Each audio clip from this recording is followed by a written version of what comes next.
Welcome to another edition of Uncle Cousin. I am Brian. Here is Rainey. Hi. We're your two people in Hi. Uncle Cousin in the name. Sometime. That's right. The title people in Uncle Cousin. The uncle and the cousin both. That's right. Exactly. It's been a little um, while. We've got a lot to catch up on. First off, how yes, you it's doing? true. Doing all right? I'm great. I'm Good. great. I'm so good. I actually have had like a big emotional shift between yesterday and today Oh, because I basically just decided I'm just not going to be stressed. okay.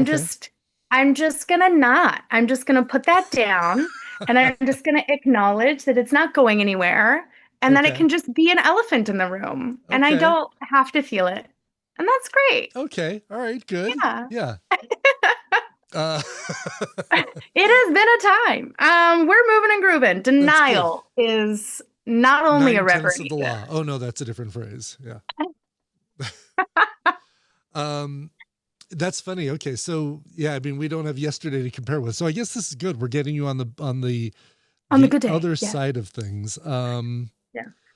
All right. Well, let's. We've got, like you said, we got a lot to catch up on. Yeah. You saw Hugh Jackman. Oh, I saw we, Hugh Jackman let's both start on the with that street and first. Yeah. performing. Okay. Yes, let's start with that first. And I'm probably gonna talk about this a lot because the show was incredible. Hmm, And I will try not to give spoilers, although I can almost guarantee there will be spoilers. sure. Me and Tom Holland have that in common. Yeah, he can't shut That up. star Yeah, that quality. guy. Um, but yes, so okay, so my school gets a lot of tickets for major theater opportunities just because we're students and we're connected to a whole bunch of theaters and all of our Hmm. professors work in the industry and they have all sorts of connections. So we get a lot of complimentary tickets, Hmm. which is my probably one of my favorite It's a perks hell of a perk. going Yeah, to it's school here. fantastic perk. And especially because we are a small cohort, like I don't think that it's something that big schools get to do because it just wouldn't be fair. I They don't think there's a way to couldn't. make it Yeah, fair. I mean, there'd be, instead of it being a smaller group of people, you just have to decide, all right, who didn't get them last time? Great, you get them this time. Big Yes, schools be yeah. like, great, you're never going to get these tickets. These five Yeah. people will get tickets. Yeah. Yeah, and it would be so hard to keep track of and make sure that it's fair for Hmm. everyone. And it's Hmm. just I imagine that would be like a logistical nightmare for them. Sure. So, Sure. um, but for us, because there's only 33 of us in the whole school, yay, Hmm. we get all sorts of comp tickets. And the last round we got was for it's a play called The Sexual Misconduct of the Middle Classes. And Okay. he plays, I know. And it's juicy. It's Is very good. It's very good. 10 okay. out of 10. I actually sat with a friend who I don't have classes with at all. Hmm. Well, we have one class together all week, which is voice and diction, Miss Kaya. And she is absolutely incredible. She's sensational. She's like Hmm. Audrey Hepburn meets like Carrie Fisher, and she's just Oh, really? fantastic. Oh, wow. What a great Super fun. combo. Jeez. Yeah. Very classy, but very witty, very clever. We love her. We love her Princess Diana impression specifically. And Nice. she's a hoot and a half. And we sat next to each other, just the way our tickets worked out. Everybody was kind of spread throughout the theater. One friend was in the third row and was like making eye contact with Hugh Jackman the whole Hmm. time. Other friends were sat behind like other major celebrities that came to see Yeah. him because I believe this was opening night, which was very exciting. Oh, what a night to get Yeah. tickets for. Yeah. What a gift. What a treat. And so we had to stand in line to pick up our tickets. And as Naya, Mariah, and I know, um, the way that all of our names rhyme is insane. It's its own name game. Yeah.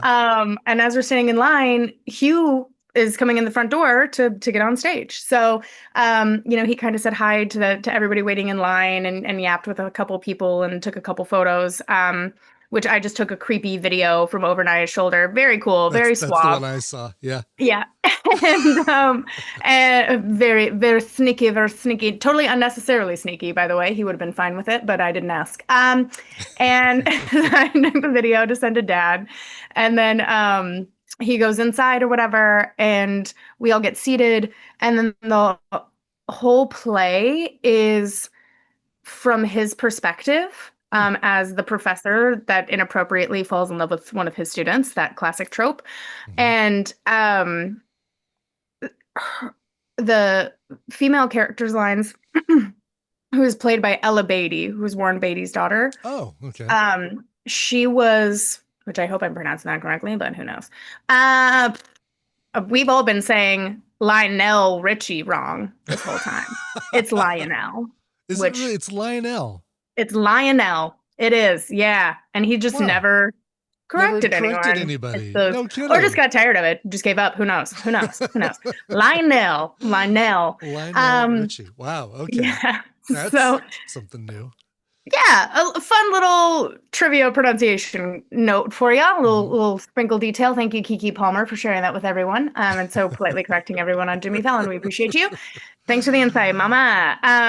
And so Ella's character has very odd line delivery throughout, Okay. as the way that it's written, which comes to be revealed at the end as to why. But Hugh Jackman has a lot of asides to the audience, which is always a fun and interesting dynamic. He'll be doing something and he snaps out of it and starts talking to us very like blatantly. And his character work was kind of interesting on it because he still had his accent. He wasn't doing an American accent or anything. And he's a writer. And this student comes to the college obsessed with his writing work because he felt like the way that he speaks and his writing voice really matches like her internal monologue. And so of course there's like a lot of admiration and chemistry. And then there's that power dynamic and she's 19 and he's not Yeah. Consider close to that. More than 19. Yes. Yes.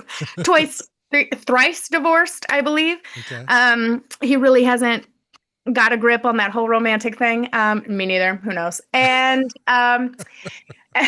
so it was like really funny and interesting and dynamic, but the tension was so masterfully managed because I noticed Kaya and I would like squeeze each other's hands at the same moment. We'd be holding our breath for like a whole scene and then just like in unison, you heard the whole theater go, Wow. like everyone was, Usually, and it was just so delicious to see how they were able to control the audience in that way. And there were not a lot of silences in the play, which there really shouldn't be. I've heard directors be like, I've lost years of my life to unnecessary pauses. And really? I have as well already just in school to my own pauses. I am highly guilty of this. This is not a judgment on my classmates at all.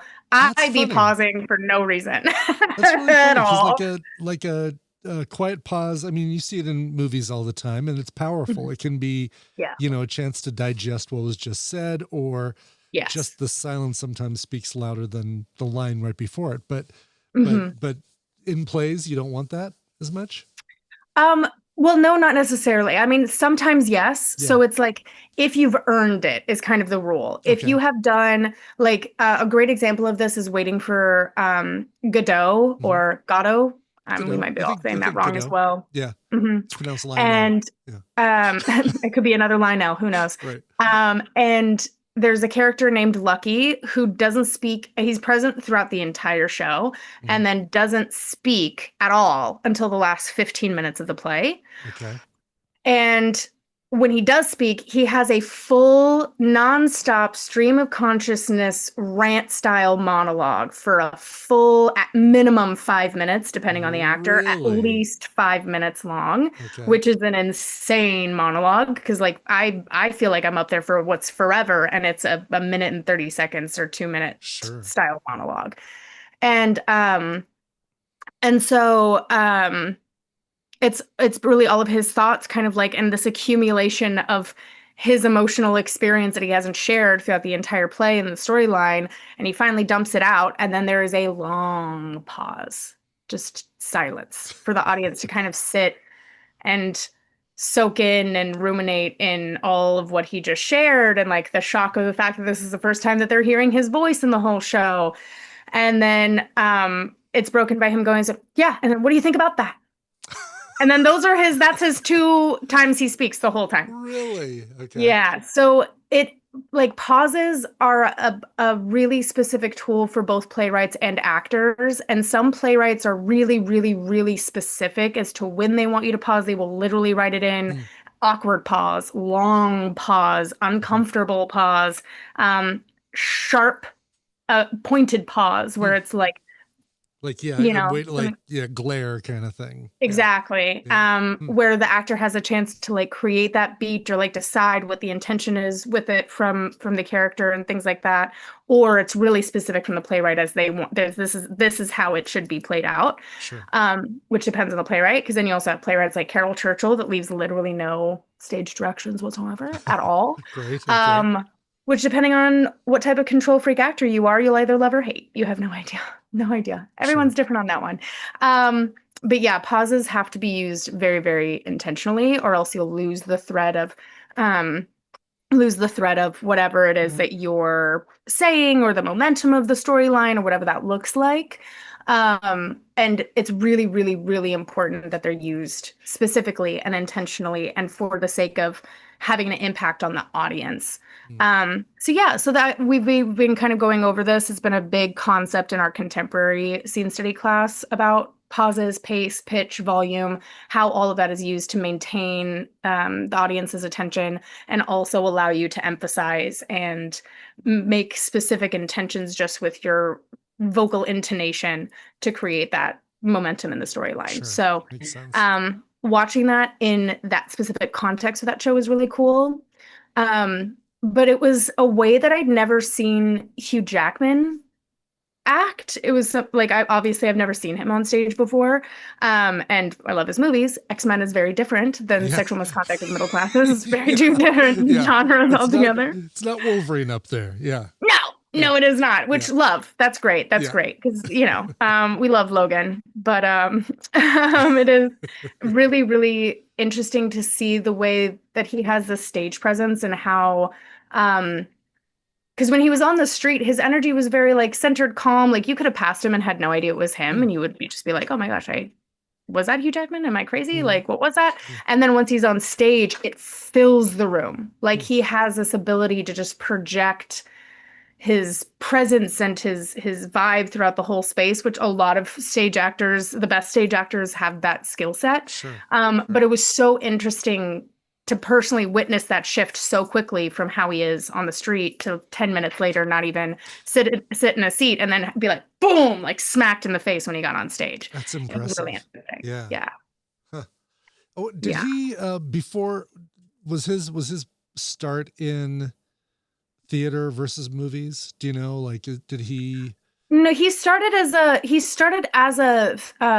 film and TV actor. Like that's where he got his like big breaks. Back But in he Australia, right? Yeah, and he does have some classical training. But the thing about Australia is it turns out a ton of incredible actors and directors. At my school specifically, we had someone graduated last year who was from Australia, and then we have Benita DeWitt, who is currently directing a adaptation of Black Swan in Brooklyn. Oh, okay, cool. And was the associate director on Sunset Boulevard with what's her name from the Pussycat Dolls, the lead singer? Oh, Nicole Scherzinger. Scherzinger. Yeah. Was the associate director on that production. They're from Australia. And then Mark Barford, who is my contemporary scene study professor, he is also from Australia and is like the main producer on the Australian Play Festival that they hold in New York every year, as well as tons and tons and tons of other productions. So it's been really, really interesting to work with all of them and like hear about how like the theater scene in Australia really doesn't match up to what it should be, especially considering that the Sydney Opera House is probably the most famous and well-known opera house around the world. Yeah. And he's like, of course, I know a ton of opera singers. He said that the other day. It took everything in me to be like, of course, because the Sydney Opera House, of course. And I was like, don't do that. Don't be that person. That's not, we can leave that joke for the fishes. But it's perfect for here, apparently. Works just fine on UncleCousin. Yeah. Yeah. It's great. Oh, speaking of which, I did find another podcast named UncleCousin. It hasn't produced anything in 3 years, but isn't that crazy? That is crazy. And it's a ventriloquist. Really? Yeah. I don't know. What are the chances? Yeah, I felt like, well, this is like a lock-in name. There's no way anybody will have an UncleCousin podcast. I was surprised when you said it was in Macbeth? Yeah. Yeah. What is that? What? Hilarious. What?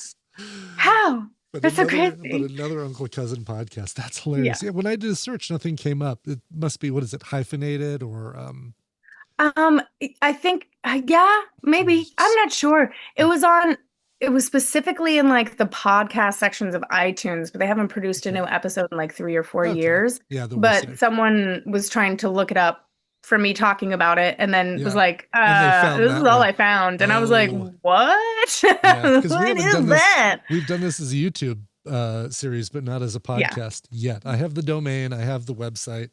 Just need to put Nice. stuff together. Yeah. I was like, oh, oh, Yeah. ventriloquist. Oh, well, both Crazy. episodes have a dummy, so that's cool. That's fun. A nice little talking head moment. Yeah. Too funny. Have we talked since you got to sit down, or since your class got to sit down with Jonathan Groff? Did we show after that? I don't think so because Okay. the last seminar I had with a celebrity was actually Matthew Lillard. Oh, right, that's right. Because it was for that big event, like the Circle in the Square, like the alumni event, and then we talked right after that. But before, there were a few people who didn't make it to that thing. Oh yes, it was the Tracy Letts Festival. That's what it was. And the Matthew Tracy Lillard Letts was Festival. playing the lead in The Man from Nebraska, which That's is the right. name of the play Yeah. that he was performing in. Yes, which that will be happening June 22nd now. And I fear I may be one of the only people that is still in the city to be a part of that production, but that's okay. I'll take on whatever extra jobs I need to. I will be here. Classes will be done by then. Classes will be done. semester. We do have a ton of young people that will not be staying in the city by themselves. And I would suggest that they don't, especially at their age. Like a lot of them have been like, I don't know. I mean, it would be fun to stay in the city and like kind of explore. And I'm like, I think mentally it may be good for you to get a break and spend some time with family and like be close to that. Personally, you don't need that though, is what you're saying. I'm set. I do Good. love I love you all dearly. Thank you all for watching and being so supportive. But I am 30 now. Yeah. I've had a birthday. Yeah, Me and that's right. Jonathan are birthday twins. And unfortunately I did not get to leave a small Kristoff figurine in his dressing room with a note that said birthday twin. It's a shame. That's too But bad. I'm sure wherever he is, rest in peace, he's still alive. But he's no longer with us. It's Circle in the Square.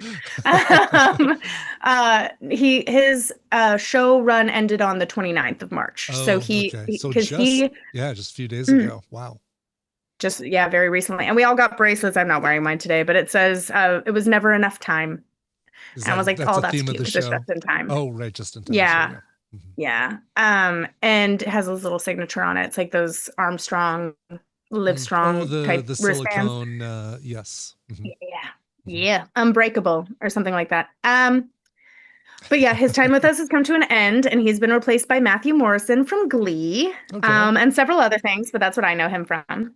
And then in a few weeks, I think we have 3 more weeks with Matthew Morrison before Jeremy Jordan, who was just Jay Gatsby in The Great Gatsby, will be shifting over, which is very exciting for him because he normally, I mean, he does musicals, but he's often not in such a heavily like dance forward role.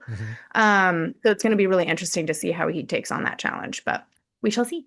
It's going to be good, I hope. Wow. Very cool. Yeah, because it's a great show, and I hope that it stays on. It deserves a very, very long run. So, absolutely, that's great. Wow. Yeah, I guess I didn't ever think about what that situation is like when you have someone who's been in that role, like an Idina Menzel or something, right, for Wicked, who leaves, and then somebody else has to come in and kind of take that role. Oh yes, and God bless every person that's ever had to follow up Idina on any role that she's ever been in. Or Jonathan Groff, for that matter. I mean, Yeah. Well, the other thing too is that Jonathan was part of the production and also the creation of the show. Okay. So that role was made by him for him specifically. Yeah. Right. Okay. And so it's been really interesting to watch how he's curated that role around himself and what he's trying to do, and then creating and how he's filled that space. But I can imagine both for Matthew Morrison and Jeremy Jordan, that fear of how how is it possible that someone else can come into a role that was specifically created for a powerhouse like Jonathan Groff Hmm. and still be confident in moving through that role and what that takes. For So a sure. challenge that all of us will hopefully get to face someday, Yeah, I but mean that I that. am glad to not be the one doing it currently. Right. Yeah, that would be a good thing. That's something you want to do as a performer for sure. Yeah. Yeah, it makes Yeah, sense. absolutely. Cool. Just a huge opportunity, but we're excited to see how both of those particular actors handle that and what that looks like. Hmm. Um, And it's just also really fun to have seen the show when we first got to school with Jonathan Groff and now being able to see it again and see what changes and what differences Oh yeah, each right. actor makes and how their choices play out and how that affects the story and how it's told and what that looks like for everyone. So it's a fun experience to see that happen in real time, which I personally think is the biggest benefit of going to school at a place like Circle and Square because it's under Broadway theater, we just get so much backstage insight into how all of these shows are run and what that looks like and Mm. the replacements and pissing off the costume department by being screaming in the hallways and things like that. So, super fun to learn how all those professional dynamics work, and it's really Sure. interesting. Sure. Oh, that's great. Well, very cool. Very cool. Yeah. Yeah. But the Matthew Lillard seminar was really, really, really interesting because he has such a, well, first of all, unique personality to Hollywood in particular, I think. Mm-hmm. He is very grounded and down to earth, but he also had that huge burst in the 90s of Thanks to success Shaggy. and Yeah. opportunity. Yes, Yeah. exactly. It Scream and was Shaggy. Yeah. back to back to back to back. And he Hmm. still voices like all the Shaggy roles, I was right? surprised about that. Yeah, I saw that we were talking about because he's in the new season of Daredevil as well. And we were talking about Yeah. how not only did he just define that role in the live action stuff, but since then he is every video game, cartoon, whatever, he's the All Shaggy the voice. iterations. Yeah, he's Yeah. owned it basically. Yeah. And it makes a lot of sense because he very much has that vibe, which is so funny because one of his big points during his seminar with us was like, put the weed down, like just leave it alone. Like you don't like he's like the weed, the drinking, like it's way more of a hindrance than you realize, and you won't really figure it out until you're like much older, but like just leave it where it is, and he's like, and I'm not judging, I've partaken, I've done all the things. But yeah, it's been it was really, really funny to like know that that's such a staple role for him and For the sure. implications of that, and then to have him kind of like talk It about is that and that touch is on the that was funniest really thing, funny. right? Because you think, all right, well, the guy who plays Shaggy certainly has to do weed. Yeah, It's I mean, he method, must like that. I mean, you got to be familiar with what that personality Right. feels like and what that Right. experience is. That's Um, funny. Yeah. but he also spoke to a lot of like I think actor insecurities that I thought was really interesting, like the way that he spoke on the sort of jealousy you feel when you're not the lead role, which I think Mhm. is a very human experience because everybody wants to be the greatest and be trusted with those roles and that opportunities. Like, I Mhm. want to be the lead guy. I want to walk in and it's my show.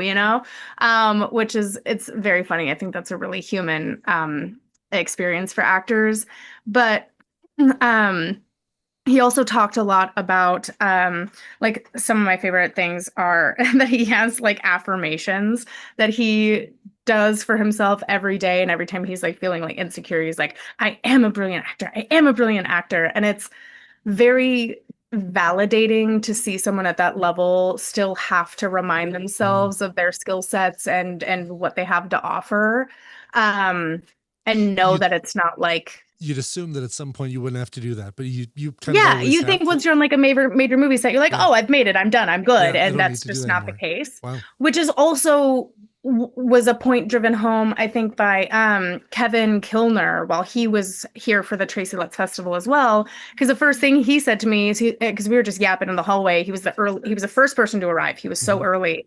And so we were just chit-chatting, and he's like, it's just I'm so nervous to meet everyone. Like everyone here is like a major celebrity, and like they're such wonderful artists, and I'm so anxious to be working with them and excited, and like it's just all these nerves working up, and I was like, you're Kevin Kilner, like what do you Yeah.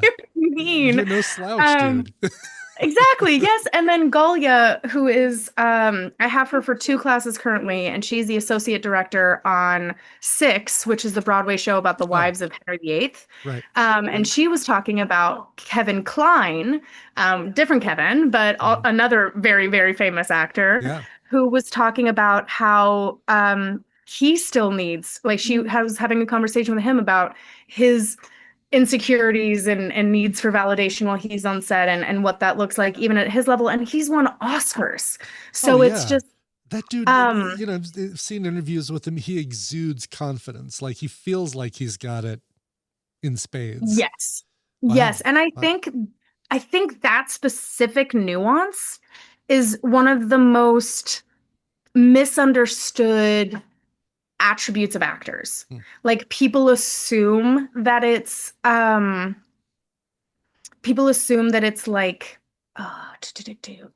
arrogance is what I'm Yeah. looking for, like, Okay. and like a sense of overconfidence, but it's really just that we, as a part of our process and what we have to do every day with building characters, we have to come to understand ourselves so much, because Sure. the entire time you're analyzing a script and you're building a character, you're unintentionally analyzing all the ways that you are alike or different to who you're going to be playing, Totally. and you become so hyper aware of your own choices and your thought processes and the Mm. decisions you make and why you make them and what you're motivated by and what emotions that you experience that you play through, and how your previous experiences inform the emotions that are triggered by certain things that are said.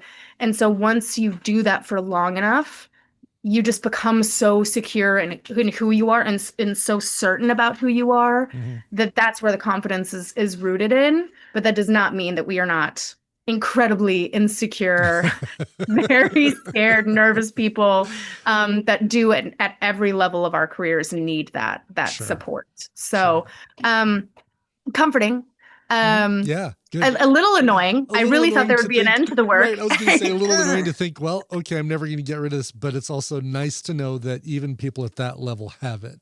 It's, Yeah, yeah, double edged. yeah, and level and age both. It's like, okay, so like I can kind of like take the pressure off of trying to like remove this experience from my mindset, because it is Hmm. incredibly human and constant and it doesn't Hmm. ever really stop or go away. So it's just like, okay, it's just something that I can be aware of and sit with when needed, and then know when to kind of like shut it down and leave it off to the Sure. side. Sure. Um, but yeah, I would say that that's a really defining trait of actors, no matter what level we get to now. And I'm like, okay, well, that's fine. Great, noted. Sure. Sure. And then Wow. there was something other else that was really interesting that he brought up was oh, training like an athlete. Hmm. So he really talked about like how important it is to, no matter what your passion is, but treat it like you're an athlete. Like, treat it like you're trying to get to the Olympic level of whatever it is that you're doing, Hmm. and you need to be physically and mentally prepared for the load that you're taking on all the time and what that looks like. So there were a lot of like really great nuggets from him that I thought were interesting and helpful, and I took like 5 pages worth of notes. And I'm sure I will not be releasing it. Sorry to everyone in the comments who's going to ask, all four of you. Sure. But it was, I did record it, but that's just so I can like go back and see if I Parse hear it. different things once Yeah. I get to different levels in my career, and what stands out to me later on. I wish I could have done that with Jonathan's, but I did not think to bring my recorder, Mhm. sadly, or press record on my voice notes. That's a Oh shame. no. But Oh yeah, shoot. but that's What okay. give We were me very present. We were in the moment. It was lovely. before we get too far away from that. So what's an example of an acting training like an athlete? Like what does that entail for an actor? Yeah, so uh, this is this is kind of a complicated topic, because there is the actual physical training that a lot of us find is necessary to Hmm. be ready, because when you are walking or having combat scenes, or you're standing for 2.5 hours straight, 8 times a week, that is a huge physical demand. So you do need to physically warm up, stretch like a full athletic stretch before shows, have a cool down afterwards. Like, for example, one of our professors, Catherine, was talking about that she often plays, she says her typecast is Karen. Mhm. It's these like angry upper class middle-aged white bitches Sure. essentially. And that Okay. she has to like deal with the consequences of that and like playing that character. And I'll get into the topic of villains in a second because that's been a hot topic this week in class as Mm, well. Um, but that she was getting slapped a lot. Like there was mm. a show she just did in Miami where she was getting slapped 2 to 3 times a night, 8 times a week. And there's a lot of ugh. And after the first rehearsal of doing that scene, like this whole side of her neck was exhausted and sore and felt terrible. Which you cannot hold a lot of tension I mean, you really shouldn't hold tension in your body throughout because it messes with your resonance, but especially in your neck because it's so close to your vocal cords. And Sure. it's also just uncomfortable. Um, so she had to start doing specific warm-ups to get that part of Hmm. her, that muscular structure warmed up and ready to be at that level. And so it's a much more specific type of training that we need to do, but it is necessary to have that physical element. But there's also just the obsession that athletes have.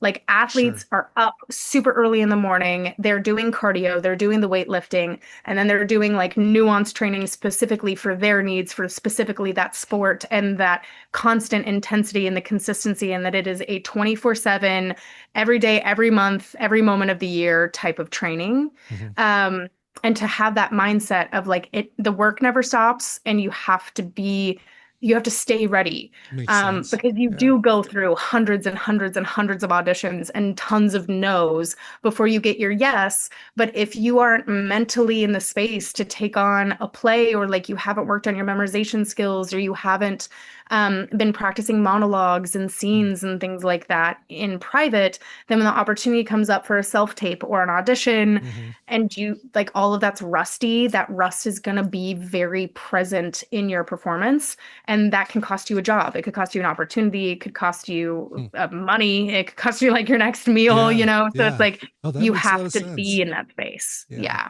I Huh. thought that was fascinating. Wow. Mhm. Okay. Yeah. Very Yeah. cool. Yeah. It's it's a lot. We Yeah, it learn a is. lot. We Yeah, learn a lot. it sounds like it. Yeah. And I'm Um, like still processing all that. It's 2 weeks later and I've learned a million new things. And I'm like, oh, when is that going to get processed? Summer break, I suppose. We'll yeah, but see. it's one of those things though where you're like, okay, I understand. I have the experience to understand about 75, 80% of this. And then a Yeah. year from now, you'll listen back to it or you'll read back through your notes and be like, oh, that's what he was talking about when he was talking Yeah. about this. And yeah, it'll come back. Yeah. There's a lot of marination that needs to be done for sure. Yes. Letting the flavor sink in There you is go. really Yeah. important. Yeah. Yeah. Cool. Um, but then we've been talking a lot about villains. So in acting the monologue, which is also taught by Galia Bacall, Hmm. um, we had an assignment where we had to portray someone who was really very different from ourselves, Mhm. that we don't necessarily like resonate with, or that we have if we have a sense of resentment towards them, then we were encouraged to pick that person. Mm. And I'm not gonna lie, the first time we did the first round we did this, I pussied out. I wimped right out. I couldn't do it. I was Really? like, Okay. yeah, I don't know. I originally I was gonna choose Christy Nome, but the problem was as soon as I started doing research and I was having to watch Mm, mhm. content of, I was just getting so angry. Yeah. And I brought this up and she was like, well, that was kind of the point, to see like how you could overcome those personal feelings and like bring humanity to this character. Sure. And I'm like, yes, but I don't want to. I just feel like I think it's really hard when you cannot see the humanity of the person underneath the choices that they make. Yeah. And I also feel like with her in particular, like the real struggle for me, her and Pam Bondi both, which were at the top of my list, Mhm. is just that like how much of it is human decisions and how much of it is just motivated by their desire to like meet a certain standard, or they're being paid for the opportunity, or there's some like self-serving Mhm. sentiments to it. Mhm. And what I ended up doing was Kendall Jenner. which was not a Hmm. strong choice. That was not brave at all. She was upset about cutting that she couldn't cut a cucumber and people were making fun of her for it. And I was like, well, I'm a great chef and Oh, I'm not a funny. Kardashian and I don't particularly like them. So I was like, it's it's a Yeah. lukewarm take. It was Right. a Right. lukewarm It take. wasn't the most difficult And choice you could have made. Yes. yeah, yeah. So I memorized it. Sure. I put something up. I had traits like her. But then Galia said the most devastating thing to me, which was like, "Well, you could beat Kendall Jenner. You could play her." And I was like, "Ugh, don't you don't say that." It's like, ew. You're right. If it was a good paying job, yeah, fine. Okay, whatever. I'm Sure. an actor. Sure. I'll commit. Do But whatever it takes. Yeah. Right.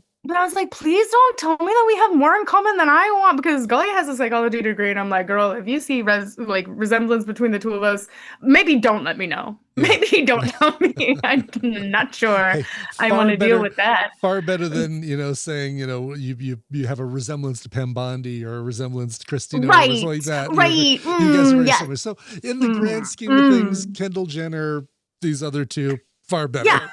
And just like the assignment, could have been worse. Could have Sure. been worse. Sure. Could have been more intense. Could be a more intense negative person, but she's more vaguely annoying than evil. So Yes. kind of missed Right. the mark on that assignment.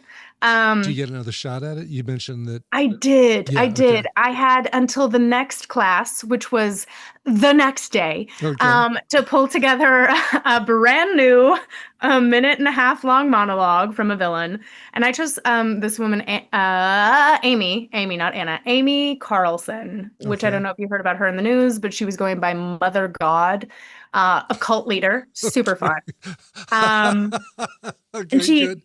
Yeah. so the big challenge of this assignment was just to like learn the physicality and the mannerisms of someone and kind of like transform yourself physically and then connect with Mm, them on the human level of like if you kind of get used to their gestures, you sort mhm, of bypass the emotional danger zone of becoming that mm, person and like what that means for you as an actor. So for me it really started with her mouth. So like first of all, my note on it was that my legs were not engaged in the character. It was like she was like, from your stomach Oh, up, you were sure. Amy Carlson, and from your legs down, you were Ray. And I was Okay. like, well, yeah, that's a fair point because all of the content I saw of her, all the research I did was Just video because talking head videos. Yeah. she's an Right. online cult leader. So it was all she, videos like this. She was she, like, I don't know what her legs do. I have no idea. she might I not don't even know. have them. Who knows? Yeah. And I Right. and I didn't make a choice, so that's okay. Mhm. But it was like her mouth, she does this thing where she's like puts it to the side and she like digs her lips into her cheeks and then her lips are kind of underneath. And then she Okay. does this, she kind of like opens her eyes a lot and she talks to you like this. Oh, that's And you disturbing. don't Yeah. ever really see her teeth. And then oh, hi, Dr. Phil. Love, I'm a big fan, big fan. Oh my And God. her voice Okay. kind of changes with that. And it was like, first of all, exhausting for your face Oh, to sure. do that Sure. for a full minute and a half. But it helped me kind of like get in this place. And I was like, oh, like she thinks she's smiling. She thinks that that's a This is very right. Right. warm and engaging look that she has that's totally making her pleasant and not creepy at all. Because she's delusional. And then someone else pointed out, I was like, oh yeah, but she also has bad teeth. Because when you do see her teeth, they Mm, are like drug addict, alcoholic mm, level teeth, which because she mhm. was. And so there's like this insecurity about it too, because Oh, she's that a she's trying to narcissist. hide it. Yeah. She Right. has to hide it because she can't show you that she has flaws, right? So then there Hmm. was like this whole psychological dynamic that you discover when you really start studying someone's physicalities and their idiosyncrasies that closely, which I thought was really interesting. Hmm.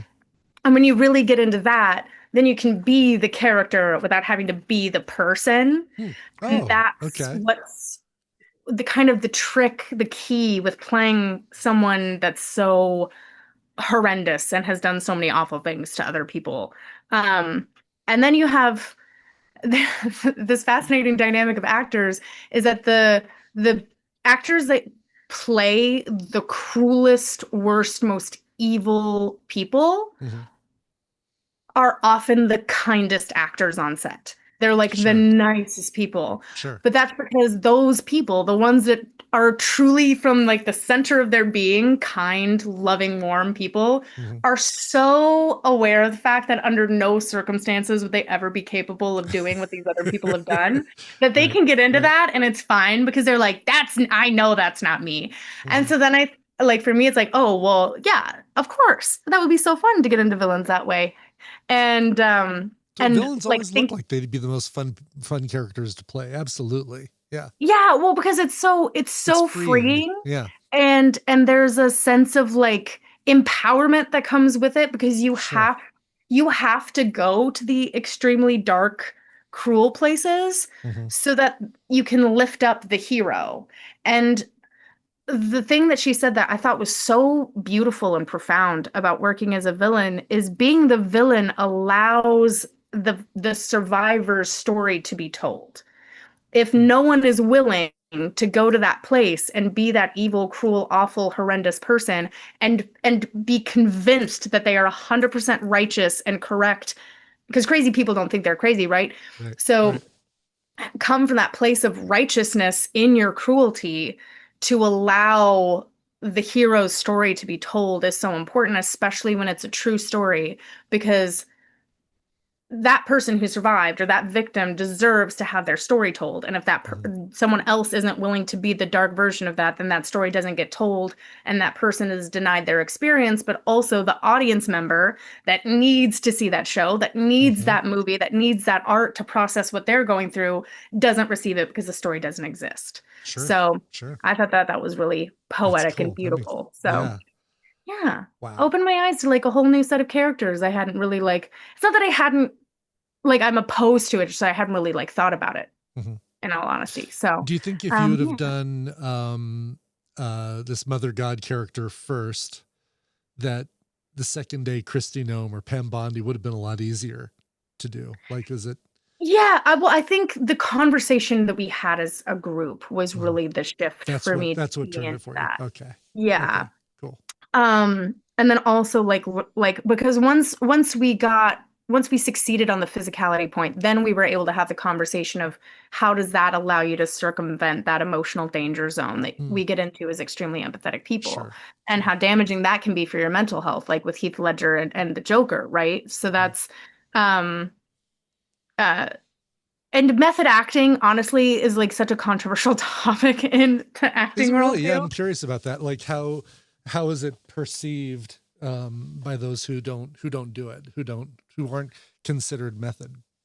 The pattern I found is that a lot of women in the industry don't get into method acting. Hmm. It like, and when they do, it's a very specific type where they're just trying to live their day-to-day life as the character. And it's a very much like, oh, I just am this person and I'm just doing like Viggo Mortensen, it as Aragorn is a Mm. great example of that because he slept in the costume and he wanted to hike in it and he wanted it to look worn in and feel worn in Mm. and like it was a second skin for him.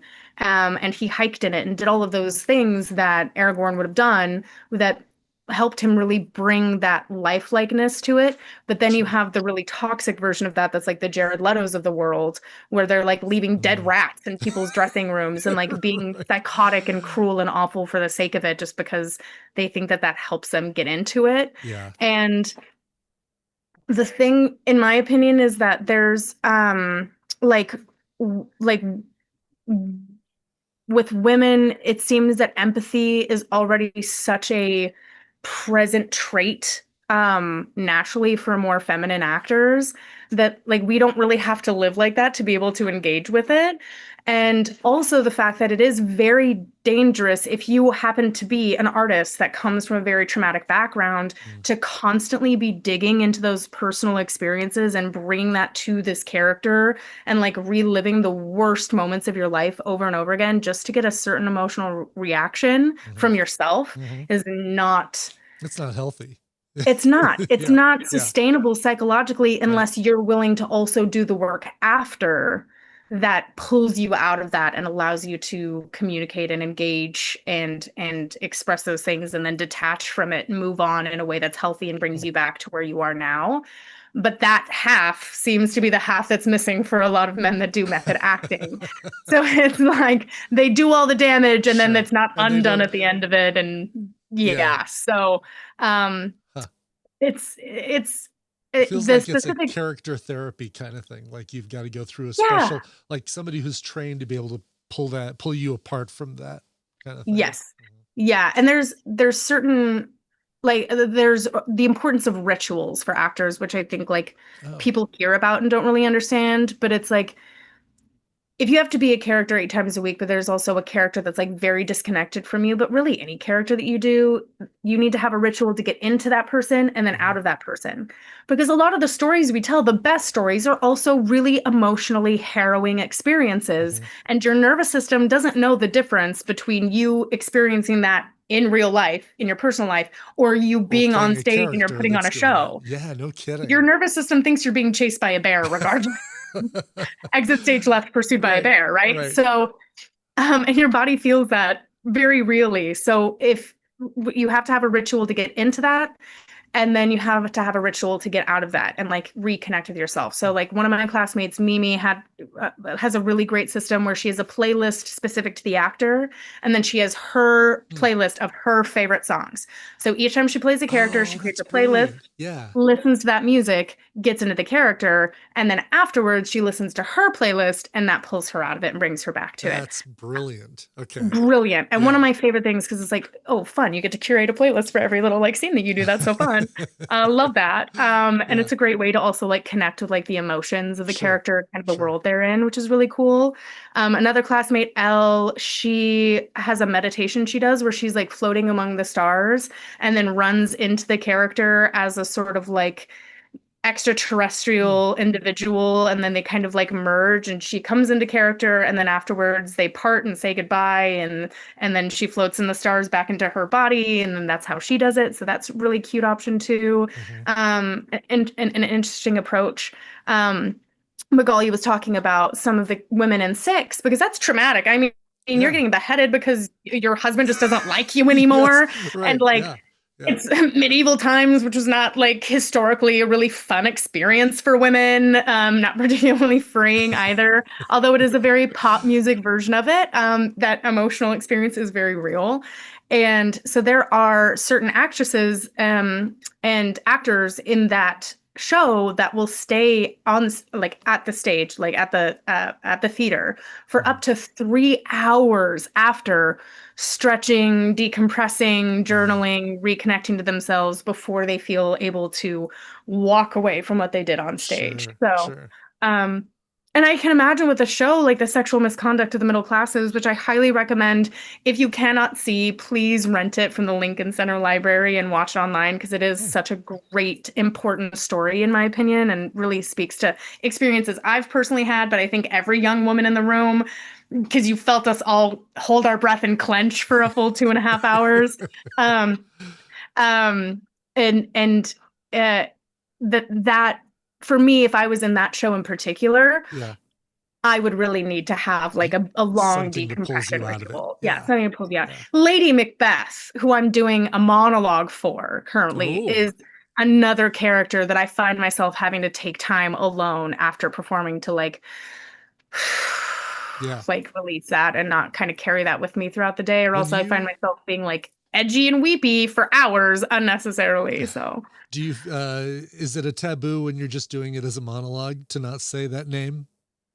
yeah, I mean, when you're in school and everybody's reading it anyways, Yeah. that kind of gets thrown out the window. Okay, good. All But right, good. I think the if there is any truth to that sort of superstition, Yeah. I think it there has to be it's being performed The and you're Scottish saying it on the play. stage or Right, right, right. backstage, and then Yeah. that's where chaos kind of That's what it comes is. in. Okay. All right. But I like to believe that Paul Libin's spirit is here wandering the halls, protecting us from all sorts of like curses and negative energy, Sure.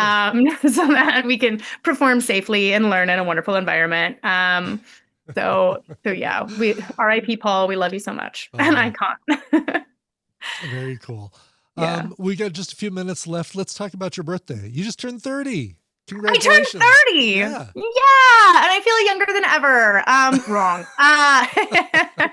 No, I actually had I had a really harrowing experience a few weeks before my birthday where we had ballet and then I like sat down on this very couch that I am enjoying currently Mhm. and I had my legs crossed and I was kind of just like sitting up and then I sneezed and I felt something go in my back and I was Oh no.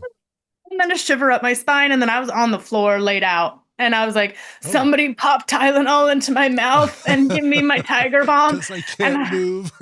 I was like, oh God, I'm not okay. Is this middle age? Is this happening? Is this happening to me right Wow. now? Oh my God. And I was so stressed. And I like told one of my professors about it. And he was like, oh, a warning shot from middle age. That's crazy. And I was like, oh, good. Well Great. said. That's a great way of describing it. Oh my God. And I am fine. My back is okay. Good. Good. Honestly, I think it relieved something. I don't really know what happened, but feeling great. Good. Okay. And sadly, I have not. I have three goals this year to do with being 30. Spontaneous travel hasn't happened yet. That's okay. I've only had a couple weeks, so we'll give that some more time. Sure. May require a bit of planning, even if it's spontaneous. We shall see. It kind of goes against the name, but okay. It does, all right. right. Okay. Right. It's a working concept. And the second one was to skydive, which hasn't happened yet, but I will hopefully be planning that with Jared Danger Black. I love that. Nice. That cracks me up. Kills me every time I think about it. I love that. Yeah. I love telling people about it. They're like, no way. And I'm like, yes way. Yeah. And then you meet him and you're like, wow, he's so mellow. And then he tells you stories and you're like, oh, but that's accurate. Okay, yeah, it does apply. That's really cool. You can do that here in, I guess, why would you in Colorado when they're in Arizona, you're in New York? Yeah. I mean, I feel like Colorado would be a fun thing, like to meet back up in Colorado and do it there would be really cool. Also, because we did the indoor skydiving and connected with one of the instructors there that also does like out of a plane skydiving. Yeah. And so I think it'd be fun to like in the summer, like meet up and have like a 4th of July family thing or something and go skydiving. Yeah. Yeah, exactly. You can be videotaping a live stream from watching us come down and be like, oh, look, there's our parachutes. Or not. We'll see. Yeah. Right. Yeah. So they're gonna go, it's gonna go viral for one reason or another. Just kidding. Knock on wood. Oh, there's none around here, and certainly no virgins. All right. Well, knock on the fake tree printed on the wall behind you. Yeah, right. Yeah. Lovely. It's a tree. You can tell by the way that it is. Yeah. And and then the third thing is to set something on fire, which was supposed to happen on my birthday. I was going to surprise all of my friends and classmates and peers and amigos. That was a weird choice. Of fire breathing, like blowing out my cake by fire breathing. Which I did practice and somewhat mastered. However, it did not, it didn't work out because it was too windy. And so it was too much of a fire hazard, I felt, on the vine covered rooftop that is all tinder, in my opinion, ready to whoosh. Yeah, you don't want to be responsible for anything. I didn't want it's not my apartment, not my building. I didn't sign a lease there, and I certainly can't afford the consequences. So we're going to wait until it's a safe summer thing, and then I'm going to record it with some friends and just like be like, oh, on a beach where there's plenty of sand. There's a lot of water nearby. Yeah. Or Central Park and just really freak some people out. It'll be fun. Be a good time. Great. But yeah, so those are the three things I have to do this year. That's my docket. And then other than that, Cool. But yeah, it was fun. They helped me record a little TikTok that was super fun to do. And then we danced. That was very well done. The thank you. The candle and then back and forth, the glasses. Yes. Appreciate it. I also got like taken down by TikTok when I first posted it because they thought I was like smoking a cigarette or something. It did look like just a candle at first. Yes. Yeah, that was the point. That was the point. Yeah. That's kind of the point. Yeah. Like the pipe. LOL. But yeah, they were like, and then I had to appeal it. And then now it's gotten like 100 views. So I should probably just try reposting it. But I'm like, would it just happen again? I don't know. Don't know. But it's doing very well on Instagram. It's trending. Just kidding. Not really. But has over 500 views already. So okay. Cool. Nice. Nice. We're learning this whole content creation thing. It's a struggle, mostly because I don't want to be consistent with it, because who has the time? But Right. Once here we you've go. got it figured out, let me know and help me Yeah. with mine because I'm Yeah, crap I'd at be it. glad to. Once I've got Yeah. it down pat, we'll just go ahead and contribute each other's digital Perfect. skills and we'll make it work. Perfect. Yeah, we're in this together now. So Excellent. Well, cool. Well, it's a good place to wrap wrap it things up. up. Yes, Yeah. yes, because I have to get to the drama bookstore to pick up my copy Oh. of The Sexual Misconduct of the Middle Oh. Classes that I put on hold the day after the play because it really was that good. You were So, gonna, you want to go read it. Is it the screenplay yes. or is it the novel? Is like the novel that inspired the They have the script, the actual like with cool. all the stage directions and Yeah. everything, which I'm really interested to read because it is such a like the delivery for both of them is really unique and really Hmm. unusual, and I want to know how many parts of it were character and actor choices and how much of it was in the stage directions and was like intentional from the playwright, Sure. and see what other information I can glean out of it and get my teeth into Yeah. by reading it versus having watched it. And then hopefully I have the chance to see it again. Although I do think the tickets are probably more expensive than I am capable of taking care of currently. Maybe not. Hmm. Maybe not. Maybe not. Who knows? Maybe I put on a credit card. Maybe we don't maybe a little more credit card debt. Who Maybe. cares? Yeah. Yeah. That's not real. Anyways, right? What's another $100? $150? Yeah. Right. Yeah, Yeah. just a little bit more. That's funny. My only qualm, and I can't even really be mad about it, but it was at the Audible Theater, so it's owned by Amazon, which like Hmm. great a corporation is like supporting the arts, but like is it? But like is it though? But like is it? And like also, do we want them involved in the arts in this way? And then also, but like thanks for opening or like keeping a historical theater open See, and then that's the like putting this thing. on and just like You got to celebrate, I think, the things that the companies that have those negative uh functions, those negative pieces to them, celebrate the things that they do that are right. yeah. So I think it's good. Yeah, we're gonna count this as We're gonna good. count it as good. 1 point Exactly. for Amazon, Right. which means that they're 0.000000001% less That's evil. right. And Yes, good for exactly. them. Yeah. Love Right. that. That's great. It's a huge improvement for them. Love to see it. Love to see it. Very good. Well, cool. Well, Rae, let's touch base in a Yeah. couple weeks. We'll see how things are going. Yeah. Cool. Yeah, I think for the next couple weeks, it's going to be the calm before the storm before Okay. we start grad rep and AT cabaret and auditions and all those things that are going to be in May. This next week is our last week of regular classes, so I'm certain we can get another episode in. That's where it disconnected, folks. Oh, that was a funny disconnect.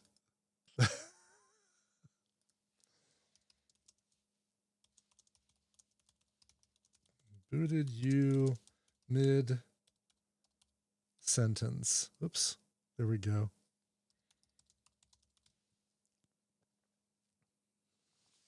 That's really funny. All right. Well, on behalf of Rainey, this is Brian. Two of me. Look at that. Hey, which way do I look? I look here and I'm looking at myself. It's me saying goodbye. Thanks for being here for Uncle Cousin, and we'll see you in a couple weeks for the next episode.